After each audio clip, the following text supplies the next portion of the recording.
हा जो कटाव आहे ना तो मी आत्ता पावच म्हटलाय. इतकं लांब लचक जेवणाचं वर्णन आहे आणि ते त्या बाईंनी सगळ्यांच्या मदतीने केलं आणि त्यांना संतुष्ट करण्याचा प्रयत्न केला. महाराज सगळी पानं वाढून झाली, पंक्ती बसल्या, पण माणसं जेवायला तयार नाहीत. आता ती बाई विचार करते की आपलं काही चुकलं का काय, करण्यात तर काही कमी झालेलं मला वाटत नाही, पण त्यांच्या असं आहे अतिथीला त्याला विचारलं पाहिजे की आमच्याकडून काही चूक झाली की नाही. आम्ही तसं काही चुकलोच नव्हतो असं आपली संस्कृती म्हणायला सांगत नाही. तेव्हा ते दोघं जण आले पुढे, पुन्हा हात जोडले आणि म्हणाले, महाराज तुम्ही जेवायला सुरुवात करत नाही, आमचं काही चुकलं आहे का? असलं तर काही मनात ठेवू नका, संकोच बाळगू नका, पुन्हा आम्ही सगळा स्वयंपाक करतो. काय तयारी आहे बघा त्या गृहिणीची, पुन्हा सगळा स्वयंपाक करते, यात काही चूक झाली का सांगा. त्याच्यात ते म्हणतात, त्यांचा नेता जो होता तो पुढे येऊन म्हणाला, होऊ तृप्त आम्ही परी, होऊ तृप्त आम्ही परी, आहे गेही कलत्र उपवासी, त्यांची येवो करुणा, तुझ पाहो तो सदा ऋषिकेशी. दामाजी हो, आम्ही जेवण तृप्त होऊ, पण ही पुरणपोळी, हे वरण, हे तूप, हा भात, ह्या भाज्या, एवढं सगळं पाहिलं ना की पत्नीची आणि मुलांची आठवण होते रे. ती बिचारी भुकेने कळवळत आहेत घरी.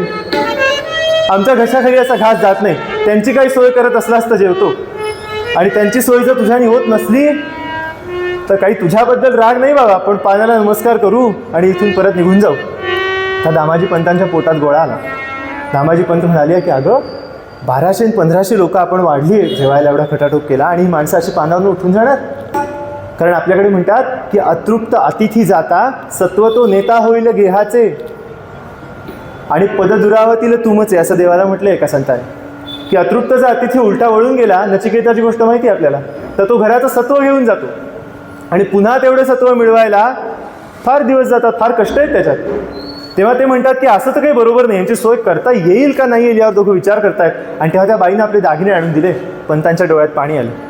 पंत म्हणाले, अगं तू ही तयारी दाखवलीस हेच खूप आहे, पण मला सांग, या तुझ्या एवढ्या दागिन्यांनी फार तर 50 माणसांची सोय होईल, आणखी किती जणांची सोय आपण करणार? 1200-1500 माणसाची सोय कशी करावी? आणि त्या क्षणी पंतांना असं लक्षात आलं की बादशहाची भरलेली कोठारं आपल्या मालकीत आहेत. आता खरं म्हणाल तर बादशहाची कोठारं, राजा हा कोण असतो? प्रजेचं जो समाधान करेल, प्रजेला जो संतुष्ट ठेवेल त्याला राजा म्हणतात. तेव्हा ही जी भरलेली कोठारं आहेत ती आज ना उद्या प्रजेसाठीच वापरायची आहेत, प्रजेनंच कर भरून ती गोळा झालेली आहेत. त्यामुळे आत्ता जर यांना दिलं तर एकदम 1500 माणसं आणि त्यांच्या कुटुंबाचे प्राण वाचणार आहेत. आणि पुन्हा असं आहे की त्या माणसांची सगळी दुवा राजाला जाणार आहे. हा विचार त्यांनी केला, विवेक केला. गडू म्हणे, दयेला ही दया किती पुढची असते की माझं काय व्हायचं ते होऊ दे, पण ही जी पांडुरंगाची सगळी रूपं आलेली आहे चालती बोलती, त्यांचं कल्याण आत्ता याच्यात आहे. म्हणून परिणामाचा फारसा विचार न करता पांडुरंगाचं नाव घेऊन म्हणाले, आम्ही तुमची सोय करतो. आणि पंक्ती बसल्या, पुंडलिक वरदा हरी विठ्ठल. 6 लोकांनी आडवा हात मारला जेवणावर. अहो दुष्काळात एवढं सगळं मिळालं तर कोण सोडेल?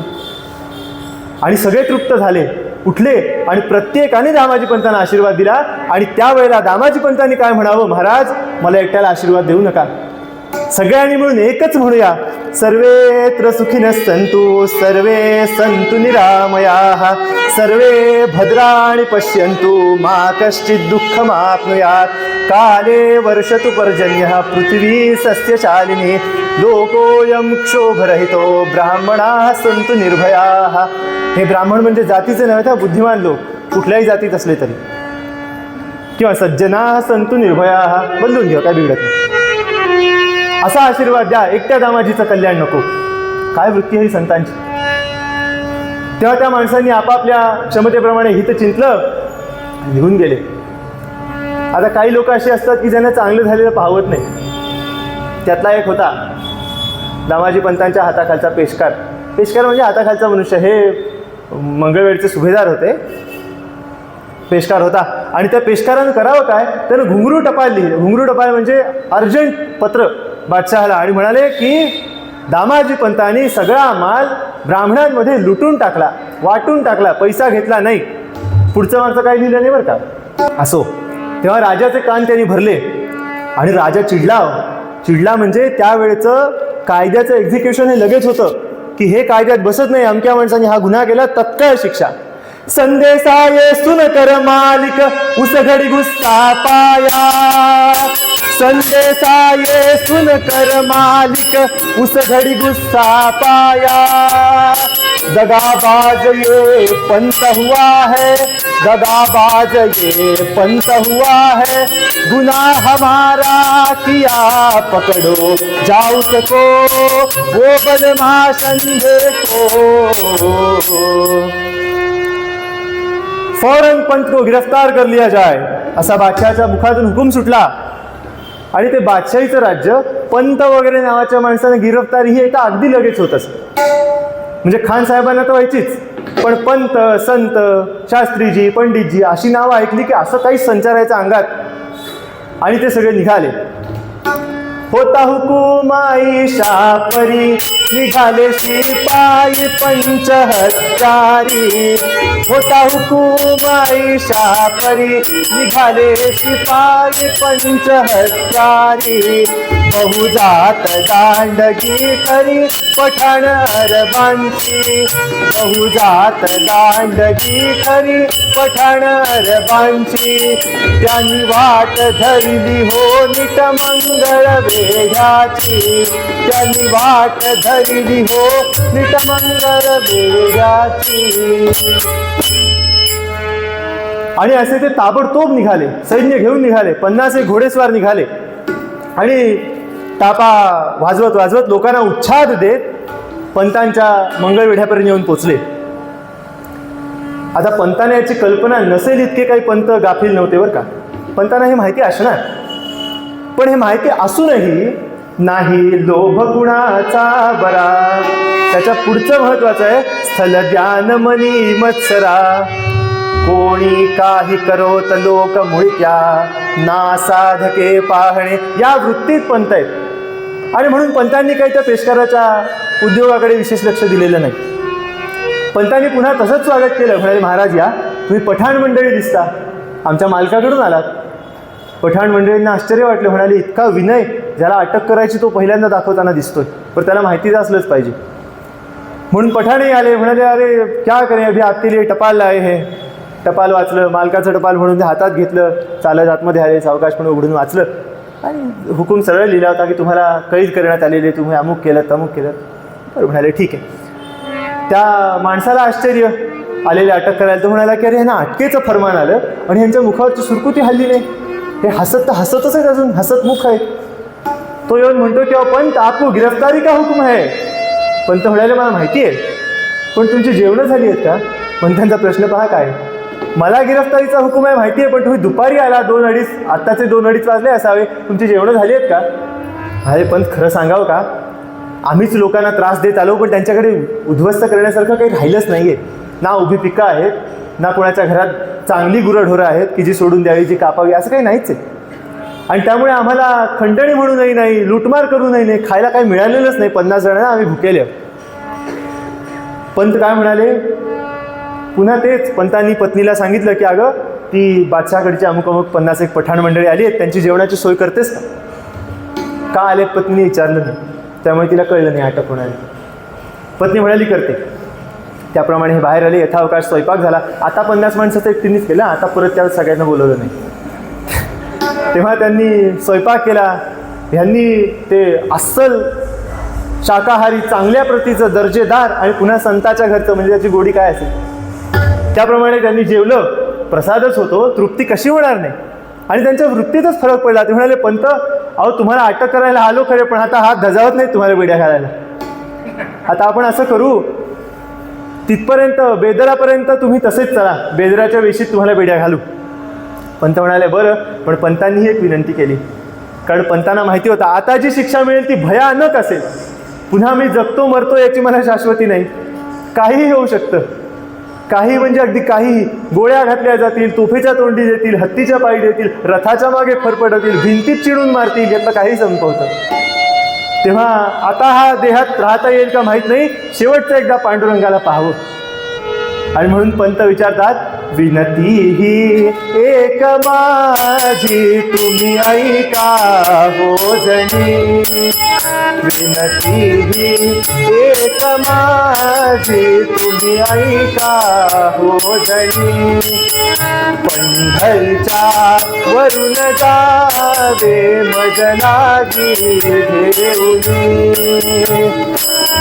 तुम्ही जाणार पंढरीच्याच मार्गाने ना, मला शेवटचं एकदा त्याला पाहू द्या, एकदा डोळे भरून बघू द्या. शेवटचे तेथ मीचा पाहिन श्री विठ्ठला, शेवटचे तेथ मीचा पाहिन श्री विठ्ठला. मग हो पुढे काही नचखंती मुळी मला, मग हो पुढे काही नचखंती मुळी मला. माझी एवढी एकच विनंती मान्य करा, मला पंढरपुराहून घेऊन जा. फार वेळ थांबू नाही दिलं तरी चालेल, फक्त मला एकदा त्याचं मुखमंडल पाहू द्या, त्याच्या पायांना मिठी मारू द्या आणि मग मला घेऊन जा. मग माझं काय वाटेल ते होऊ दे, मला त्याची खंत नाही. इतका सगळा पाहुणचार आधी झाला होता. ही सगळी वृत्ती प्रत्यक्ष डोळ्यांनी पाहिली होती. ते पठाण कशाला नाही म्हणतायत. ते म्हणाले, पंत आम्ही लिहिताना असंच लिहू की आम्ही अमुक या मार्गाने आलो, पण आपण प्रत्यक्षात मात्र तिकडून जाऊ, काही हरकत नाही. आणि म्हणून ते पंढरपूरला जायला पंतांना घोड्यावर घातलं. आता त्यांच्या हातात बेड्या नव्हत्या, पण हे सगळं इतकं बोलणं चालतं पंतांच्या सारख्या व्यक्तीबाबत गावात, आणि पंत लोकांच्या डोळ्यात काय येते आपण पाहिलंय.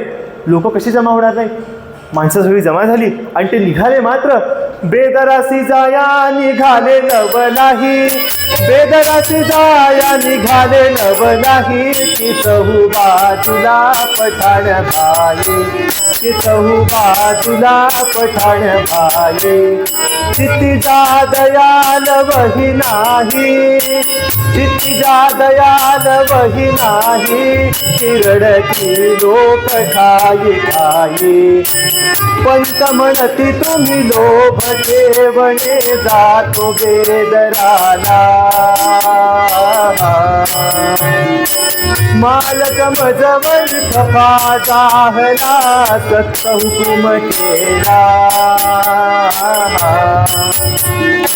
निराधार ही स्त्री मम झाली सांभाळा तुझला. आई बाप भाऊ माझा रमापती, आई बाप भाऊ माझा रमापती, किताते कथा मम ही विनती, किताते कथा मम ही विनती. बेदरासी जाया निघाले नव नाही, की आजूबाजूला पठाण भाई. बिदरला जायला निघाले मात्र, आणि लोकांनी घोडा अडवला. लोक म्हणाले, पंत तुम्ही जाऊ नका. असं काय झालं की तुम्हाला अटक झाली, तुम्ही काय केलं कुणाचं वाईट. पंत म्हणाले, हे बघा, आपण कर्म करून मग फळाच्या बाबतीत मागे सरकायचं, हा पळकुटेपणा काही आपल्याला शोभत नाही. आपण तसं वागता कामा नये. हा संतांनी घालून दिलेला आदर्श आहे. तेव्हा आता जे होईल त्याला मी एकटा सामोरा जाणार, तुम्ही माझी काळजी करू नका. पण लोकांना ते कसं पटेल हो. लोक म्हणाले, पंत याची भरपाई करून देणे शक्य आहे. मंगळवेढा सगळं तुमच्या मालकीचं आहे. आत्ता मंगळवेढा लिलावात काढा, आम्ही रस्त्यावर राहू, पण बादशहाची भरपाई करा. पंत म्हणाले, दादानो तुम्ही बोलला त्यात सगळं आलं, पण असं नको करूया. फक्त माझ्यासाठी काही करायचंच असलं तर एक करा. एक तर माझी पत्नी निराधार झाली, आता तिला सांभाळा. बरं मी पंत हे म्हणाले नाहीत, पण आपण हे समजून घेतलं पाहिजे, हे बिटवीन द लाईन्स आहे. प्रामाणिकपणे उत्तम व्यवहाराने धन जोडलं की वाटेल तशी इस्टेट करून ठेवता येत नाही. तेव्हा माझं हे घर आहे, इतकीच माझी मालमत्ता आहे. माझ्या पत्नीला कधी काही गरज लागली तर तिच्या मागे उभे राहा. आणि या सगळ्यापेक्षा महत्त्वाचं, जेव्हा जेव्हा पंढरपूरला जाल, जेव्हा जेव्हा वारी कराल, एकादशी कराल, एकादशी सोडतानाही आणि पंढरपूरला गेल्यानंतरही माझ्या वाटचा नमस्कार प्रत्येकानं पांडुरंगाला सांगा. ही मनाची कोणती स्थिती आहे. इतकी मनाची अक्षुब्ध दशा की राग नाही म्हणजे किती नाही. आणि या सगळ्यामध्ये त्या पेशकारांनी किती नाटकं करावी. तो आला काय, त्या घोड्यासमोर लोळला काय, रडला काय, सगळं केलं त्याने. पंतांनाही माहीत होतं की हे सगळं खोटं आहे, पण त्यांनी विशेष त्याची दखल घेतली नाही. आणि तिथं बायकोची आठवण झाली आणि लक्षात आलं की आपण यातलं काही पत्नीला सांगितलंच नाही. अहो पण शेवटी असं आहे की पती पत्नी हे इतकं जवळचं नातं आहे की ते न सांगता कळावं अशी तिथे अपेक्षाच आहे. मुळात तिला सगळं कळलेलं होतं. घराच्या ओसरीवर या चर्चा चालतात आणि आत कळणार नाही असं कसं होईल. पण त्या पत्नीनं बाहेर येऊन आकांडतांडव केला नाही. ती रडली, पण ती कुठं रडत होती? मागच्या अंगणामध्ये ती तुळशीच्या वृंदावनावर उभी राहिली आणि तिने जो काही टाहो बोलला पंढरपुराकडे तोंड करून, हे अनंत पंढरी राया, हे अनंत पंढरी राया, का निष्ठुर केलीस माया ईश्वरा.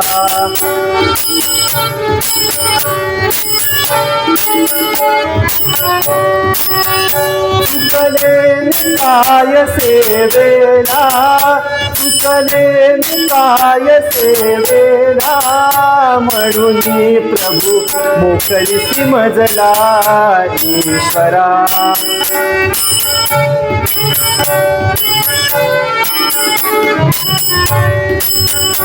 ईश्वरा रमेशावरा, ईश्वरा रमेशावरा, दया सागरा शिणविना वाया, शिणविना वाया, संकटी रक्षिपती राया ईश्वरा.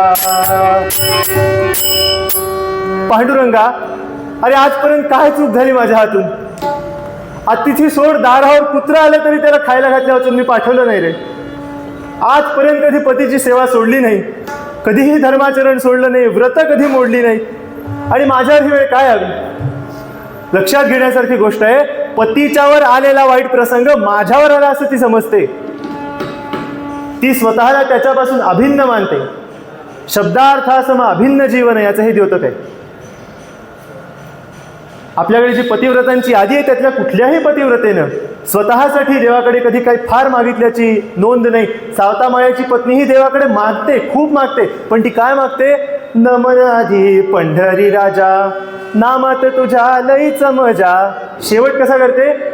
सुखी ठेवितो सावता भक्त, लेईन कुकू पोत गळ्यात, याविण तुला मागणे नाही, आयुष्य माझ्या चुड्याला देई. देवा काही दिलं नाहीस तरी चालेल, पण माझे चुडे अक्षय अभंग ठेव. हे पतिव्रतेची ही धारणा आहे. आणि त्यामुळे ती म्हणते की संकटी रक्षिपती राया ईश्वरा, काही कर पण ह्यांना वाचव. हे सगळं पाहिलं. आता इथं दोन विरुद्ध मनोवृत्ती आपल्याला दिसत आहेत. एक संत आहे आणि एक संत पत्नी आहे. ती सगळा दोष स्वतःला देऊन देवाकडे मागते आणि पंत तेवढ्याच ताकदीनं तिला विरोध करतात. सर्व जगाचा भार से ग, सर्व जगाचा भार से ग, सुंदरी प्रभूच्या श्री, हे रे रामा सुंदरी प्रभूच्या श्री, तुझा कागर जोदार त्याला तरी, तुझा कागर जोदार त्याला तरी. अगं सगळ्या जगाचा भार तो कमरेवर हात ठेवून वाहतोय आणि आणखी तू संकटाचं ओझं त्याच्यावर घालणार? कसं चालणार हे?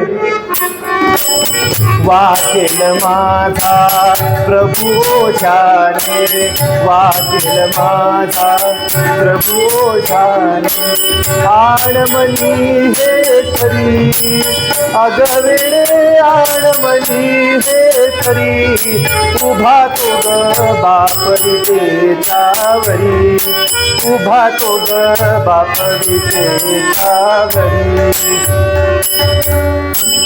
अगं तो आधीच कमरेवर हात ठेवून बिचारा 28 युग उभा आहे, तू आणखी त्याच्यावर भार घातलास, तो वाकेल ना ग खाली. तुझा आणखी त्याला जोजार का? त्याला आधीच सगळ्या जगताची काळजी आहे. म्हणताना शहाणा म्हणतो नवे पार्थास्ति कर्तव्यम त्रिषु लोकेषु किंचन, पण वेळ आल्यानंतर सदा चक्रवाकासी मार्तंड जैसा, उडी घालितो संकटी स्वामी तैसा. वेळ आली भक्तावर की तो मागे पुढे पाहत नाही ग. तुला असं वाटलंच कसं की तो आपल्याला आता मोकलेल? तो काय करेल मला माहित नाही, पण तू आता त्याच्यावर असा भार घालू नको. अहो पतिव्रतेचं अंतःकरण आहे. नितांत कळकळ मनामध्ये ती कशी शांत बसेल? तिने दामाजी पंतांच्या छातीवर आपलं डोकं टेकलं आणि अश्रूंना बांध मोकळा करून दिला. दामाजी पंतांना पर्याय नव्हता. कर्तव्याला प्राधान्य देतात संत. दामाजी पंत तिची मिठी सोडून निघाले आणि उलटे बेदरच्या रस्त्याला लागले. अहो ते बेदरच्या रस्त्याला लागले हिची समजूत कुठे निघाली होती. ही अजूनही विठ्ठलाला हळवते, माझा पंढरीचा हरी, माझा पंढरीचा हरी, का येईना धावून तरी ग, का येईना धावून तरी, कशी झोप तुला लागली, कशी झोप तुला लागली, का हाकलच ऐकू आली रे, का हाकलच ऐकू आली. ती पांडुरंगाला विचारते, अरे तू झोपलायस का? हे निघाले आता वेशीच्या बाहेर पडले असतील, तुला कसा पाझर फुटत नाही? ये न वाचवायला. नाना प्रकाराने तिने आरडाओरडा केला. इकडे दामाजी पंत पंढरपुरात येऊन पोचले. नदीच्या अलीकडच्या बाजूला त्या पठाणांनी तळ दिला. पलीकडे दामाजी पंत गेले नावेतून आणि नगरप्रदक्षिणा केली. आधी स्नान केलं, नगरप्रदक्षिणा केली. नामदेव पायरीचं दर्शन घेतलं. म्हणाले, नामदेवरायांशी बोलले. म्हणाले, पांडुरंगाला माझी आठवण देत जा, त्याला फार बघताय, मी किती क्षुल्लक आहे, माझा विसर पडेल त्याला. बरं, येणारी माणसं एवढी भरपूर आहेत, कसं तुम्हाला लक्षात ठेवेल? तुमच्यावरच जबाबदारी. दरवेळेला त्याला माझी आठवण करून देत जा. अहो दामाजी पंत येत आहेत हे पंढरपुरात समजलं आणि लोकांनी कड्या कुलप घालून दारं बंद केली. का बरं? त्यांना वाटलं मागे ही सगळी लुटालूट झाली ना धान्याची, त्याला शासन करायला म्हणून दामाजी पंत पत्र घेऊन आलेत का काय?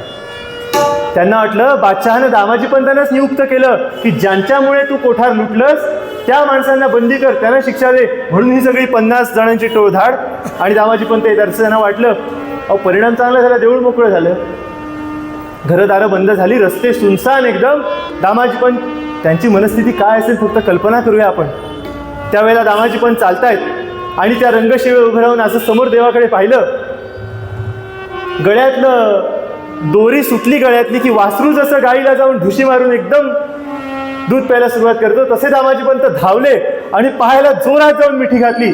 आणि दामाजी पंतांचा कंठ आक्रोश करू लागला, येतो मी देवा मजवर आता लोभ बहु ठेवा, येतो मी देवा मजवर आता लोभ बहु ठेवा, देवा लोभ बहु ठेवा. अनंत कोटी ब्रह्मांडाचा नायक तू भरवा,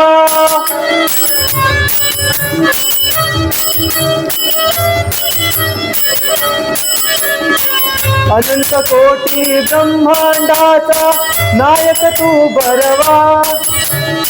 जय रामा सुख सदमा गुणधामा विश्रामा, काही हो परिमद शेवटी निजपदी देखावा, देवा निजपदी देखावा. येतो मी देवा मजवर आता लोभ बहु ठेवा.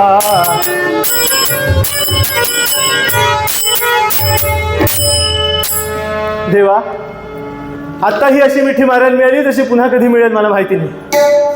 आत्ता हा मी चाललोय तो कदाचित परत न येण्यासाठी चाललोय. माझ्या शरीरावर माझी सत्ता नाही, मला कबूल आहे.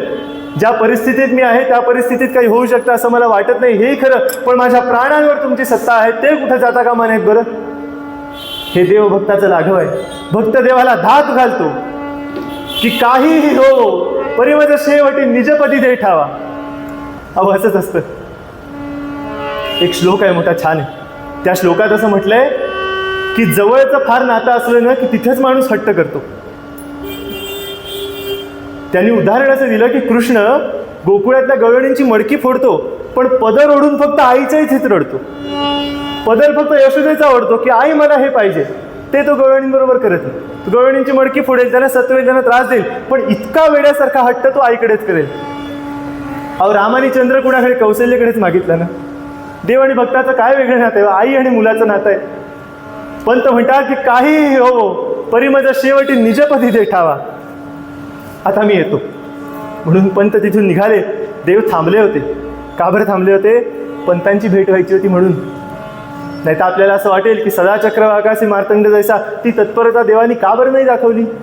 अहो भक्तासाठी देव कार्य करतो, पण केव्हा करतो? तेवढी ती उत्कटता साधावी लागते. सेना न्हाव्यांसाठी देव हजाम झाला, पण केव्हा झाला? त्याच्या आधीचा प्रसंग महत्त्वाचा आहे. सेनोबा म्हणाले की मी सेना म्हणे मी उठणार नाही, जादे शिपायांस सांगू न काही. बायकोला म्हणाले मी देवाची पूजा करतोय, बादशहाचं बोलवणं बादशहाच्या टाकाचं येऊ दे, मी इथनं उठणार नाही. कारण त्याच्याकडे आधीपासून सुट्टी मागितली होती. बादशहानं मुद्दाम छळायचं म्हणून सुट्टी दिलेली नाही, असं कळलेलं असल्यावर मी इथून उठायचा नाही. आणि तो निग्रह पाहिला. बादशहानं हुकूम दिला की सेनांचं घर पेटवा. माणसं घर पेटवत आहेत आजूबाजूने, पण सेनोबा उठत नाहीत. आणि असं ती उत्कटता इतकी झाली, कारण सेनोबांच्या मनात काय की आज एकादशीला पंढरपुरात देवाच्या अंगावर खंडोगणती फुलं उधळली जातील, गुलाल बुक्क्यांनी सगळं आसमंत भरून जाईल आणि माझ्या घरात देवाच्या अंगावर निखारे पडणार आहेत. किती अभागी आहे मी. बरं, हे सगळं आलं कोणामुळे? तर संत नेहमी स्वतःला दोष देतात, माझ्यामुळे हे झालं. आणि म्हणून सेनोबांची तिथे समाधी लागली, इतकी उत्कट भावना झाली, तेव्हा देवाकडून हालचाल झाली. माझे गुरुजी असं सांगतात की उत्कटता हा देवाचा टेलिफोन नंबर आहे, तो नेमका लागला पाहिजे. त्याच्यात एखादा आकडा चुकला म्हणून थोडंसं चुकलो ना, लावू दे फोन तिथे असं म्हणून चालत. 9च्या तिथे 9च हवा, 0च्या तिथे 0च हवा, 6 आणि 9 उलटे सुलटे करून तिथे चालत. त्याप्रमाणे जेव्हा दामाजी पंतांची उत्कटता अशी झाली की धरणात पाणी भरलं की अशी स्थिती येते ना की आता दरवाजा उघडल्यापासून गती नेण्याचं धरण फुटेल, तितकी उत्कटता झाली. त्यांचा बांध फुटला आणि पांडुरंगानं काय करावं? करुणाईशी करुणाईशी ऐकून प्रभू तो खळखळ निरढारी, प्रभू तो खळखळ निरढारी, भक्तांचा तो संकट हरता विठ्ठल वनमाळी. देवाच्या डोळ्यात पाणी आलं, देव गहिवरला.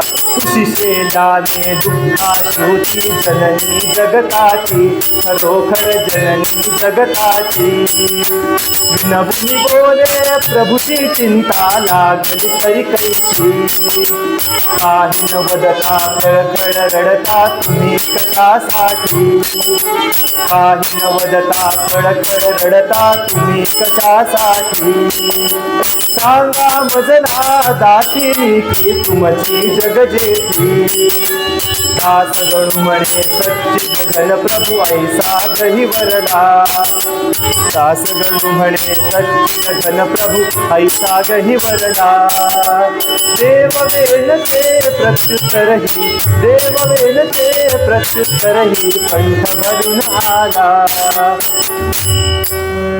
देवाच्या डोळ्यातून अश्रू यायला लागले. रुक्मिणी मातेला कळेल ना देवात. रुक्मिणी मातेला आश्चर्य असं वाटलं की हे रामावतारात शेवटचे रडलेत, त्यानंतर एवढी वर्ष रडलेच नाहीत. कृष्णावतार तुमचा लोकांना रडवण्यात संपला म्हणाल.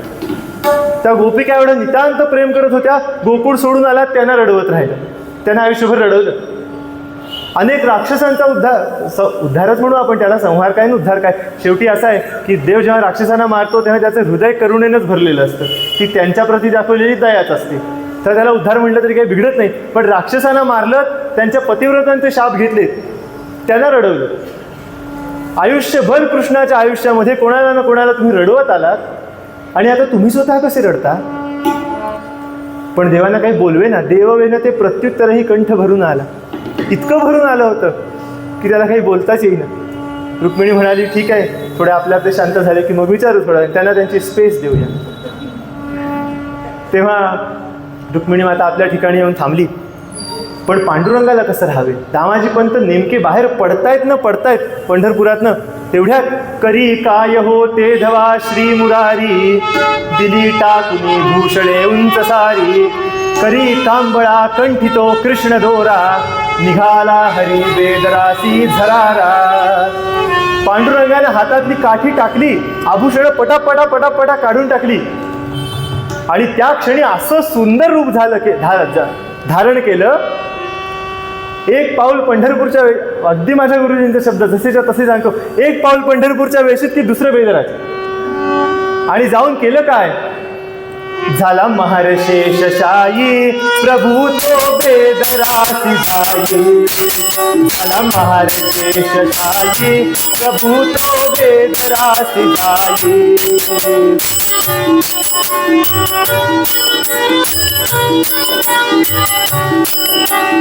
मूर्ती सावळी घोगडी काळी काळा दोरा कंठी. डोळ्यासमोर चित्र येऊ द्या, कसा गेला असेल देव.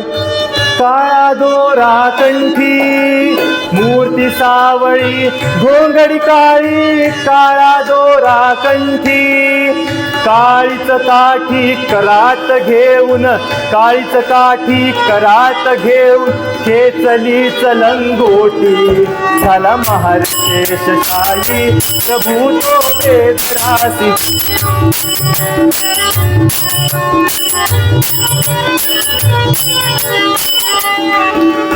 पदीच्या वाहना कर कर वाजती डोईस चिंधी विलसे. पदीच्या वाहना कर कर वाजती डोईस चिंधी विलसे. बोली बोलला बाले घाटी. हुबेहूब सोंग घ्यायचं. बोली बोलला बाले घाटी थेटची महाराज दिसे. झाला महारशेष शाही प्रभू तो बेदरासी जाई. झाला महारशेष शाही प्रभू तो बेदरासी जाई. हुबेहूब रूप घेतलं. कसं रूप घेतलं माहितीये? आता थोड्या वेळापूर्वी मला बुक्का लावला तर माझ्या कपाळावर दिसतोय. त्याच्या कपाळावर बुक्का काय शाई आणून ओतली तरी दिसायची नाही, इतका काळा होता. पण तो काळेपणा डल नव्हता बरं का. आपल्या भाषेत डल नव्हता. कसा होता तो काळेपणा? त्याला जसं समोर पाहिलं तसं वाटावं जिवंत इंद्रनील मण्यात मूर्ती कोरली, असा तो काळा होता. प्रचंड तेजस्वी. डोक्याला चिंधी बांधली तर चिंधी जशी चिठ्ठी अडकवलेली आहे. हातात काळी कुळकुळीत काठी. वर्ण तर काळा होताच. एक लंगोटी फक्त कमरेला आहे, बाकी काही नाही अंगावर. एक घोंगडी आहे पाठीवर. आणि तिथं आला मात्र परमिट पासची तर काही गरजच नव्हती. असं फटकन प्रगट झाला आणि लांबूनच हाक मारली. धनी साहेब माझा तुम्ही जोहार घ्या हो जोहार घ्या. धनी साहेब माझा तुम्ही जोहार घ्या हो जोहार घ्या. रुपये मोजून शानी रसीद घ्या धनी साहेब.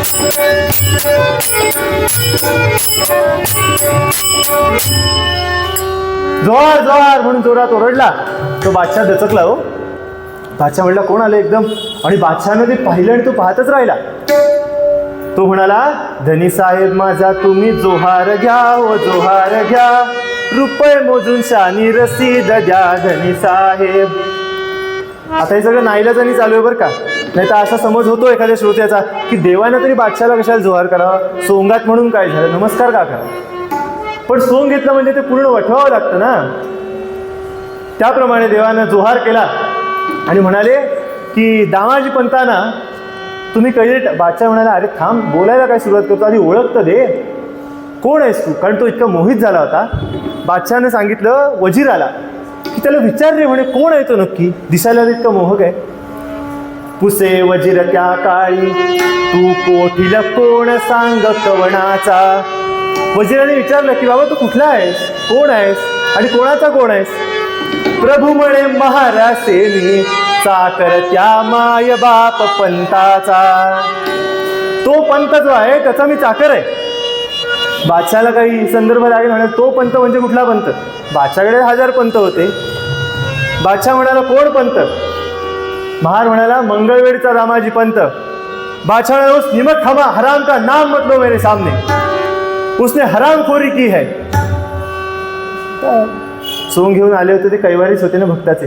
ते म्हणाले जरा शांत व्हा, काय झालं ते मला नीट सांगा. बादशहानं सगळ्या त्याचा पाढा वाचून दाखवायला लागला. त्यांनी अमुक केलं तमुक केलं. आणि ते बोलताना सुद्धा बादशहाला त्याचा तेजस्वीपणा इतका जाणवत होता की शेवटी त्यांनी ऑफरच दिली म्हणा की अरे तू आमच्याकडे नोकरीला राहतोस का, दामाजी पण तुला काय पगार देतो त्याच्याहून दुपटीनं आम्ही पगार देऊ. 2-3दा विचारल्यावर ह्यांनी आपलं नाही सांगितलं. तो काय ऐकायलाच तयार नाही. शेवटी महारानं त्या विठू महारानं ताठ मान करून उभं राहून सांगितलं, नग तुमची चाकरी मला बरा हो मी मंगळ वेढ्यात, नग तुमची चाकरी मला बरा हो मी मंगळ वेढ्यात, धनी माय बाप मला पंत,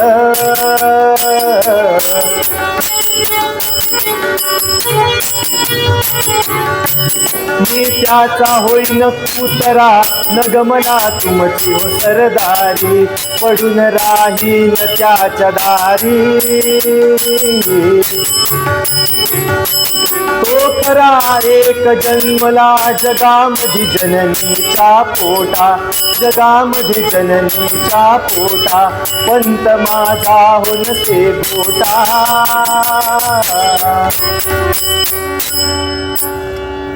तो एकटा जननीच्या पोटाला जन्मला, तो मनुष्य आहे आणि मी त्याचा चाकर, तरी विठ्ठल येईल घरा. याचं हे किती मोठं उदाहरण आहे की विठ्ठल कसा आहे, तो नुसता येत नाही. मी त्याचा होईन कुत्रा, नग मला तुमची हो सरदारी, तुमच्या सरदारीवर ठुंकतो मी त्याचा कुत्रा होईल. हे तडफदारपणे दिलेलं उत्तर ऐकलं आणि बादशाला वाटलं की हे काहीतरी वेगळं प्रकरण आहे. तेव्हा तो काय म्हणतो ते एकदा ऐकून तर घेऊया.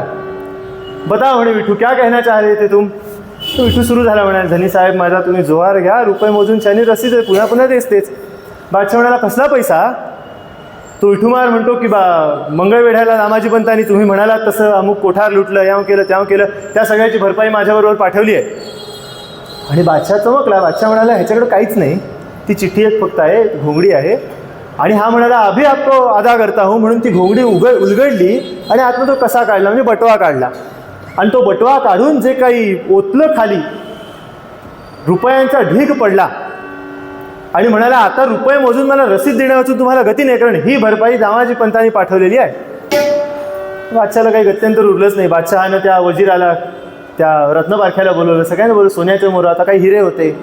त्या लक्ष्मीचा पती होतो, त्याच्याकडे काय नसेल, त्याच्या हाताला काय बोचक्यातलं आलं ते सगळं पंढरपुरावरून घेऊन आला होता. तेव्हा ते सगळं ओतलं, ते मोजलं आणि तो सराफ म्हणाला, महाराज अहो दामाजी पंतांनी अमक्या एवढ्या लाखांचं विकलं होतं, दुपटीहून जास्त आलंय की धन, त्याला रसीद देताना करायची कितीची पावती. आता तो बादशाह काय असं सांगेल उरलेलं परत दे. बादशाह म्हणते, आ गया है वो अपना ही है, आई हुई लक्ष्मी को ना नहीं कहते. बादशाह म्हणतो, आई हुई लक्ष्मी को ना नहीं कहते, मुसलमान बादशाह सांगतो, फायद्यासाठी काही धर्म नसतो. तेव्हा तो म्हणाला की जेवढं आलंय तेवढं मोजून घ्या, त्याची पावती त्याला द्या, पावती मात्र आहे तेवढ्याच पैशांची द्या. त्याप्रमाणे ती पावती दिली की झालेल्या नुकसानाची संपूर्ण भरपाई भरून पावलो, हसते विठू महार, आणि खाली त्यांची सही घेतली. आता हे विठू महार इथनं निघाले आणि जसा विठू महार निघाला तशी बादशाला अशी काही तळमळ लागली, कारण प्रतिशेरा स्वरूपाया दिधला काढून श्रीरमारंगे. पण पुढचा सिद्धांत महत्वाचा आहे की सच्चित घन हरिदर्शन घडणे पतितास साधूच्या संगे. बादशाचं स्वतःच्या तर पुण्याची बोंबच होती, पण दामाजी पंतांच्या सहवासाचं, संताच्या सहवासाचा काय परिणाम आहे पहा. सच्चित घन हरिदर्शन घडणे पतितास साधूच्या संगे. त्यामुळे त्याला तळमळ लागली आणि तो सारखा विचार करत होता, वजिराला विचारत होता की तो विठू गेला कुठे, त्याला नगरात शोधा, दवंडी पिटवा की तो विठू महाराज ज्याला दिसेल त्यांनी आणून माझ्यासमोर हाजीर करा. मला असं सारखं वाटतं की त्याला पाहत राहावं, त्याच्याकडे एकदा नजर गेली की इकडे तिकडे जाऊच नाही. आणि ही दवंडी पिटवणं चालू होतं, शोधाशोध चालू होती. दामाजी पंत अगदी बेदरच्या अलीकडच्या मुक्कामावर येऊन पोचले होते आणि दामाजी पंतांचं रोजचं गीतेच्या पारायणाचं व्रत होतं.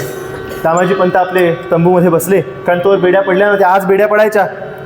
तो पठाण आला, म्हणाला, महाराज आपण वेशीपर्यंत आलो, आता तुम्हाला बेड्या घातल्या पाहिजे, इथून पुढे तुम्हाला घोड्यावरून हत्तीवर बसवण्यात येईल, बेड्या घातलेल्या असतील आणि जे जे काही करू नये असे प्रकार केले जातील, कुणी चपला उडवेल, कुणी काय करेल, कृपया मला त्याच्यासाठी माफ करा. अहो माहिती नाही, मीच तिथल्या कारावासावरचा अधिकारी आहे खरं म्हणजे. पुन्हा जर माझी नियुक्ती झाली तर तुम्ही घरात बायकोच्या हातचं जेवताय का तुरुंगातलं जेवताय तुम्हाला कळू देणार नाही, इतकी चांगली बडदास्त ठेवी. ती बेड्या घातल्या आणि दामाजी पंतांनी ती गीता उघडली. पहिलाच श्लोक होता आणि त्या श्लोकाच्या खाली तो कागद दिसला, अनन्याश्चिंतयन्तो मां ये जनाः पर्युपासते तेषा नित्याभियुक्तानां योगक्षेमं वहाम्य.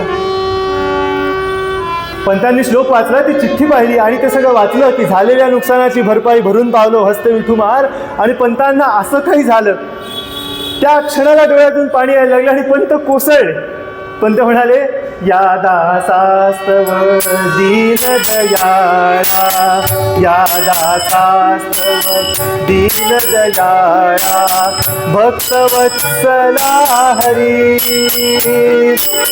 या दासास्तव दीन दयाळा, गोष्टन केली बरी, जन्म निंदित नाना परी.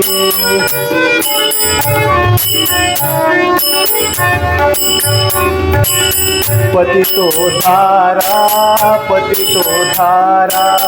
मेघ श्यामा, भक्तवत्सला हरी. हरे रामा भक्तवत्सला हरी, पदी कारे गेलास त्या बेदरी, पदी कारे गेलास त्या बेदरी. देवा, अशी माझी काय चूक झाली? तुम्ही स्वतः माझ्यासाठी जावं, अहो संत लोक माझ्या तोंडात शेण घालतील. स्वतः देवाचं काज करायचं का त्याला आपल्या कामासाठी राबवायचं? केवढी योग्यता आहे ही? देव आपल्यासाठी काम करतो ही जाणीव जर आपल्या मनात आली तर आपलं काय होईल? स्वर्ग 2 बोटाने, स्वर्गावर 2 बोटं जाऊ आपण. पण संतांची भावना अशी आहे की देवा तुम्ही माझ्यासाठी नाही, मी तुमच्यासाठी करायचं. आता हे सगळं त्यांचं चालू होतं, त्यांना रडायला येत होतं आणि त्या अधिकाऱ्याला काय वाटलं की हातात बेड्या पडल्या आणि आता जेलमध्ये जायचं, म्हणून पंत रडायला. तो येऊन नानापर्यंत समजूत घालतो, म्हणाले, पंत तुम्ही काळजी करू नका, तुमची चांगली सोय ठेवीन, अमुक करीन तमुक करीन. घरचं काही पत्र आलं का विचारलं त्याने, घरची काही बातमी आली, पत्नीचं काही झालं, तुम्ही रडता म्हणून का म्हणून रडता? तर पंतांना ते सांगता येईना की काय झालं. अहो आपण पूर्वरंगात पाहिलं ना की योगियाच्या खुणा योगी जाणे, त्यासाठी ती योग्यता तर हवी. पंतांना काही त्याला सांगता येईना, शेवटी ह्याने विषय सोडून दिला. त्याला ते नेहमीसारखीच माणसं वाटली ना. त्यांना वाटलं की हे तुरुंगात जायचं म्हणून रडतायत, म्हणजे काय 2 मिनिटं रडतील संपतील. पंतांचे अश्रू थांबेनात. शेवटी कसं तरी त्या बादशहाच्या समोर आले आणि जसं पंतांना पाहिलं, जसं पंतांकडे वरपासून खालपर्यंत बादशहाने एकदा त्यांना निहाळलं, त्यांना तत्काळ त्या विठू महाराजची आठवण इतकी तीव्र झाली की बादशहा खाली उतरला. गळा पडून ते धवा खळखळा रडे भूपती, म्हणे मजसी दाखवी त्वरित तो विठू निश्चिती. मला आत्ताच्या आत्ता तो विठू दाखव का? नको धन नको, नको सुख नको, नको राज्य हे, विठून मज भेटता मदीय प्राण जातील हे. त्याची अवस्था अशी झाली की आत्ता माझ्या डोळ्याला तू विठू दाखव पंता, नाही तर माझा जीव जाईल. आणि संतांची अवस्था खरंच अशीच होते हो. जीवना वेगळी मासोळी तैसा तुका तळमळी, ती तुकारामांची अवस्था. आणि बादशहाची आत्ता नुसती साधू संगतीमुळे झालेली अवस्था, त्यात काही अंतर नाही. बादशहाने खूप जोरात टाहो फोडला की मला आत्ता तो विठू दाखव. आणि पंतांना तर लक्षात आलंच होतं. पंतांनी आपल्या भावनांना आवर घातला आणि म्हणाले याचं समाधान केलं पाहिजे आता, कारण राजहट्ट मोडवत नाही. पंत म्हणाले की याला दर्शन होणं तसं अवघड आहे. पण तरी पंत असं म्हणतात की अहो तुम्ही जो विठू पाहिलात तो पाहणं काय सोपी गोष्ट आहे का? सोपी गोष्ट नाही ती. पंतांनी त्याला समजवण्याचा प्रयत्न केला की नो हे मानव धेडतो न मुळितो, तो या जगाचा धनी, ज्याचे रूप अगम्य जे न कळले वेदालिका लागुनी. ऐसा जो जगदीश विठ्ठल तुझ्या बाप पूर्व पुण्याईने, गेहाच्या प्रतिपातला गण म्हणे त्वद्भाग्य नाही उणे. पंत त्याला असंच समजवतात की बाबा रे तुझं काहीतरी पूर्वपुण्य होतं म्हणून तुझ्याकडे तो चालत आला. तो वेदानाही दिसला नाही तर तुला काय कळणार? नेती नेती हे निगमही म्हणती, शास्त्रांचे गण मागे सरती. त्याला जो सापडत नाही तो मी कसं दाखवणे तुला? खरं म्हणजे पंतांचाच तो परिणाम होता त्यांच्या संगतीचा. पण हे माझ्यामुळे झालं असं कसं त्यांना वाटेल? ते संत आहे. तेव्हा ते म्हणाले तुमची इच्छा फारच दिसते, तुम्हाला पाहायचाच आहे का तो विठू? मी दाखवतो. चला जाऊ दावीन पंढरीत, चला जाऊ दावीन पंढरीत, सावळा तोरण निळर मानाथ, सावळा तोरण निळर मानाथ, असे बोलून घेऊन शहा संगे, असे बोलून घेऊन शहा संग, पंत आले तै पंढरीत वेगे हो, पंत आले तै पंढरीत वेगे हो, पंत आले तै पंढरीत वेगे हो. आणि त्या क्षणी त्यांनी मुक्काम तिथून हलवला आणि ते पंढरपूरला यायला निघाले. आता पुन्हा लोकांनी दार खिडकी लावून घेतली. म्हणाले आता मगाशी दामाजी येऊन गेला काही दिवसांपूर्वी, आता बादशाह स्वतः आला का काय, आता आपल्याला इथंच फाशी. तेव्हा पुन्हा देऊळ मोकळं आणि तिथं उभं राहून ते म्हणतात की अहो तुम्ही जो विठू महार पाहिलात ना तो हाच होता. हा होता, हाच होता म्हणे, हाच होता. हा पंढरपुराहून तिकडे आला. आता बादशाला ते काही कळेल.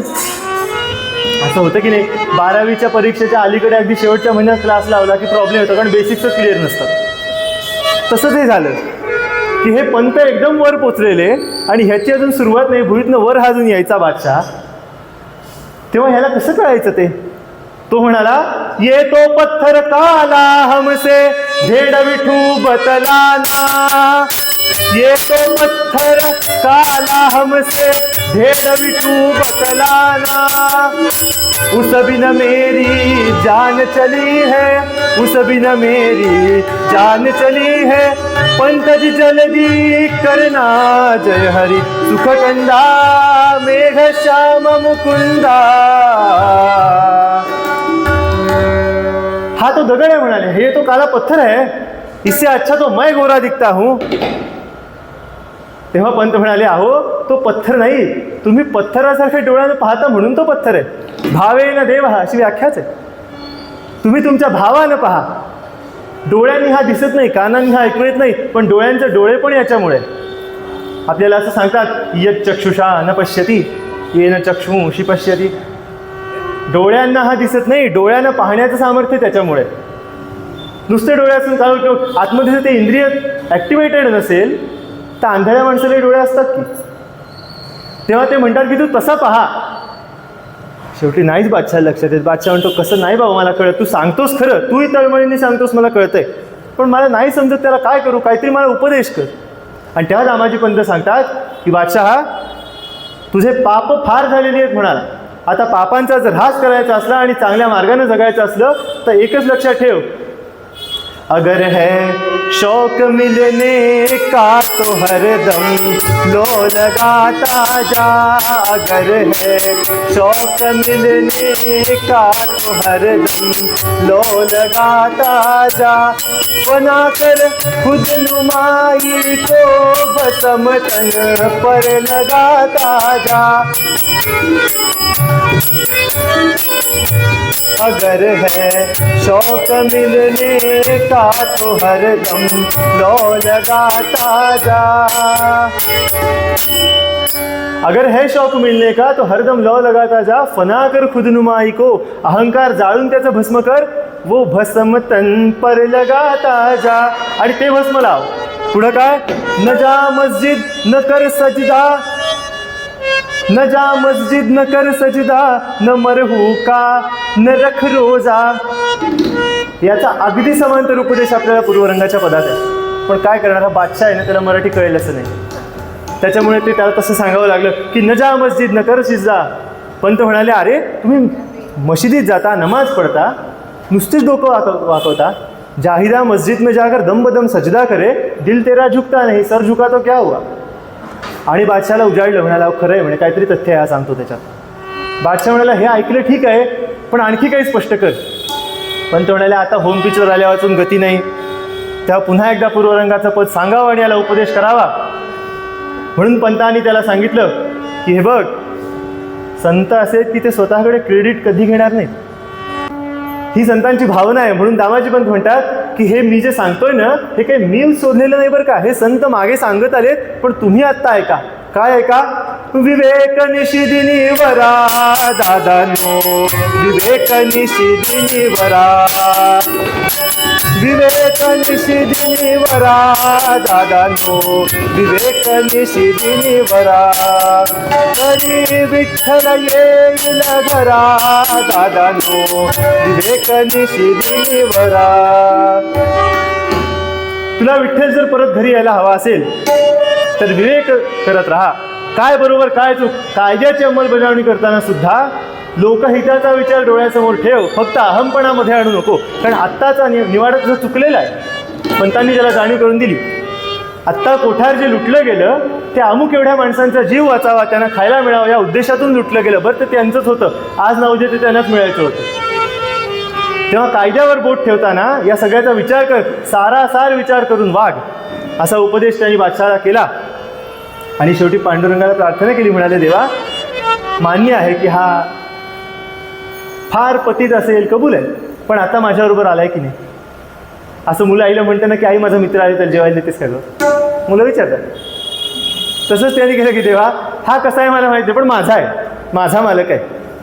तेव्हा पंतांनी प्रार्थना केली, हो महार पुन्हा घन निळा, हो महार पुन्हा घन निळा, ये समयी पंढरी राया विठ्ठला.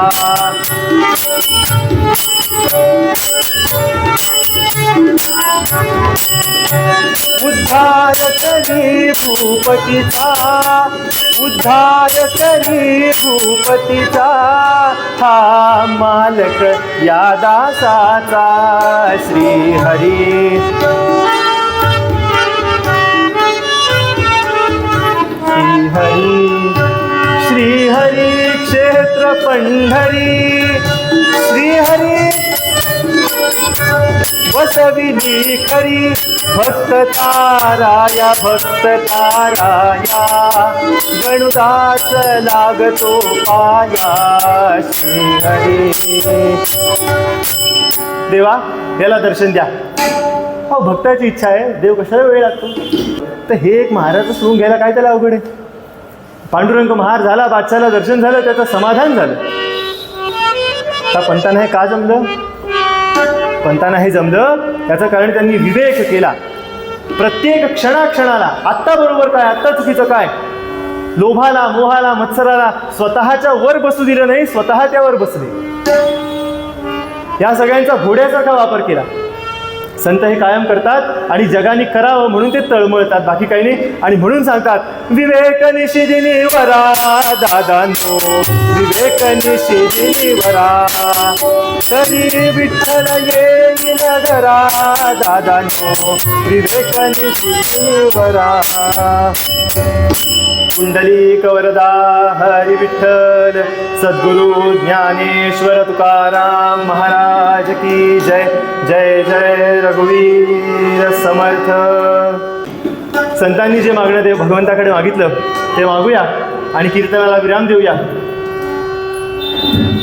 अनंत अपराधाच्या राशी पोटी घालणे, देवा पोटी घालणे, महान पापी मग परितू आपुला अपने, पतित पावन ऐसे आपणा नाम धरलेसी, देवा नाम धरलेसी, आता पतिता उपेक्षिणे योग्य नव्हे तसे, दीनानाथा विश्वंभरा करुणावतारा, देवा करुणावतारा, दास गणुना नको नाळू मुख माधारा, वीरा हो नाम ध्यानी म्हणी तुझी मूर्ती, देवा म्हणी तुझी मूर्ती, घडो कीर्तन सेवा देवा सदैव या हाती, वर्षाची वारी रामा पंढरीची होगो, देवा पंढरीची होगो, तुझ्या समचरणांचा प्रेमा वाढत की जावो, साधू संतांची ते हो सदैव मज भेटी, देवा सदैव मज भेटी, दास गणू म्हणे वस्ती राहो बोले जाताही,